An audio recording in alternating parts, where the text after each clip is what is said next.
আসসালামু আলাইকুম।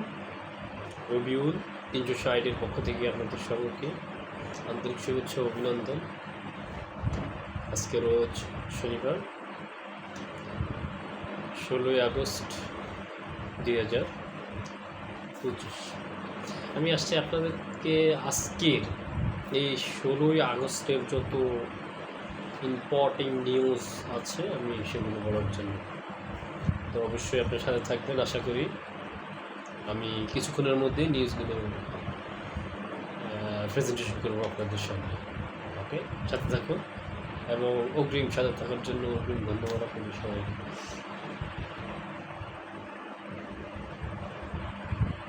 ভ্রাম্যমাণ রাজনীতি ও নির্বাচনের ভবিষ্যৎ।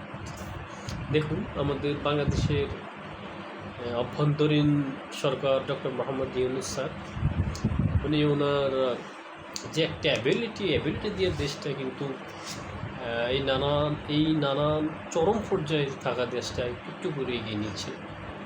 তো আমরা চাই যৌক্তিক বিষয়গুলো যেন দ্রুত সংস্কার হয়ে নির্বাচনের দিকে দেশটা ধাবিত হয়। নির্বাচন হলেই দল মত নির্বিশেষে যেই নির্বাচিত হবে একটি গণতান্ত্রিক দেশ, আমরা তাদের থেকে আশা করি।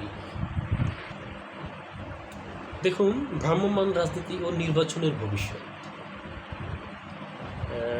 ডিবেট ফর ডেমোক্রেসির আয়োজনে জাতীয় প্রেস ক্লাবে এক শ্যাডো পার্লামেন্ট অনুষ্ঠিত হয়। এতে উপস্থিত ছিলেন নির্বাচন কমিশন সংক্রান্ত বিশেষজ্ঞ বদিউল আলম মজুমদার। তিনি স্পষ্ট জানালেন, আগামী ফেব্রুয়ারি 2026 এর জাতীয় নির্বাচনটা যেন সময় মতোই হয়, এবং উনি বলছেন যে সময় মতোই হবে। এ বিষয়ে কোনো অনিশ্চয়তা নেই। তিনি আরও বলেন, তবে একটি মুক্ত ও সুবিচার নির্বাচনের জন্য সরকারের সদিচ্ছাই সবচেয়ে গুরুত্বপূর্ণ। দেখুন, উনি কিন্তু সরকারের বিরুদ্ধে কোনো কথা বলেন, সরকারের সদিচ্ছাই সরকারের সদিচ্ছাই সবচেয়ে গুরুত্বপূর্ণ পয়েন্ট। রাজনীতি ও বিরোধী মন্তব্যের পাল্টা ট্রান্ড।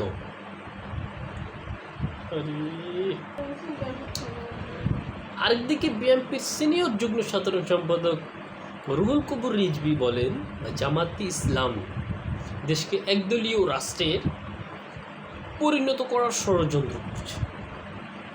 তিনি যোগ করেন, রাজনৈতিক একপাক্ষিকতার বিরুদ্ধে সবাইকে গণতান্ত্রিক ঐক্য বজায় রাখতে হবে। তো আমাদের রাজনীতিক যে একটা হালচাল, আমরা মনে করি একে অন্যের দোষ না দিয়াই কীভাবে সংশোধন করা যায়, একজনের আয়না হয়ে যায়, যেন একজনকে দেখি নিজেকে শুধরাইতে পারি যে উনি ভুল করেছে, আমি যেন ভুলটা না করি। আমি জামাত, জাসদ, যত দলই বলেন না কেন, আমি ওদের ভুল ত্রুটি তুলে দেব, দোষারোপ করবো না। কিন্তু ভুল ত্রুটি মানুষের হতেই পারে, দোষারোপ করা, আমি তাকে দোষারোপ করবো, উনি আমাকে দোষারোপ করবে, এগুলো আসলে কখনোই গ্রহণযোগ্য পলিটিক্স না মনে। এতে দেশের মধ্যে আরও বিশৃঙ্খলা সৃষ্টি হয়, নানান অপকর্ম, তাদের দলীয় লোকজন একজনের বিরুদ্ধে আচরণ শুরু করে। এতে কী হয়, একটা রাষ্ট্রে বিশৃঙ্খলা তৈরি হয়। সুতরাং এগুলো থেকে আমাদেরকে একটু দূরে থাকতে হবে, যারাই পলিটিক্স করি আমরা। ঠিক আছে।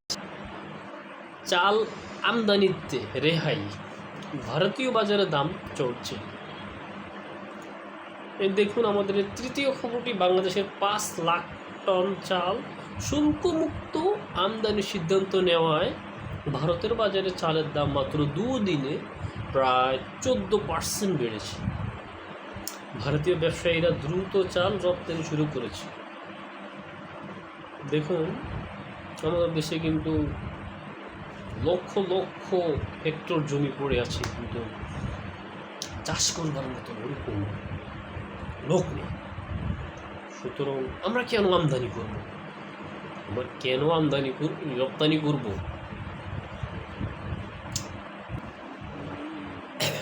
সুতরাং চালের বাজারে আগামী কয়েক সপ্তাহের ভিতরে বাংলাদেশে ইনশাল্লাহ আমরা আশা করি স্থিতিশীল আসবে।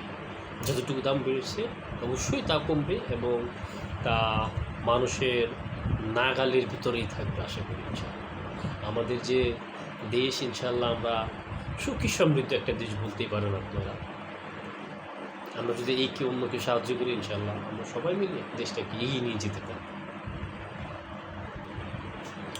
আমরা চলে আসি আমাদের খবরের শেষ প্রান্তে। বিদ্যুৎ ঘটনায় নারীর মৃত্যু। দেখুন, কুড়িগ্রামের পশ্চিম চাত্ত গোপালপুর গ্রামে এক গৃহবধূ বিদ্যুৎ স্পর্শে মারা গেছেন। ঘটনায় নেমে এসেছে এলাকার শোক ও বিপদের ভাবনা। আমরা অবশ্যই ইলেকট্রিসিটি থেকে নিজেকে নিরাপদ দূরত্ব বজায় রাখবো, সবসময় একে অপরকে অবশ্যই সাবধানতা বজায় রাখবো আশা করি। তো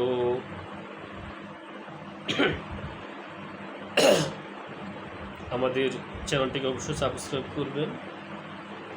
আল্লাহ হাফেজ, ধন্যবাদ। আবার দেখা হবে কোনো এক ভিডিওতে, অবশ্যই পাশে থাকবেন আপনারা।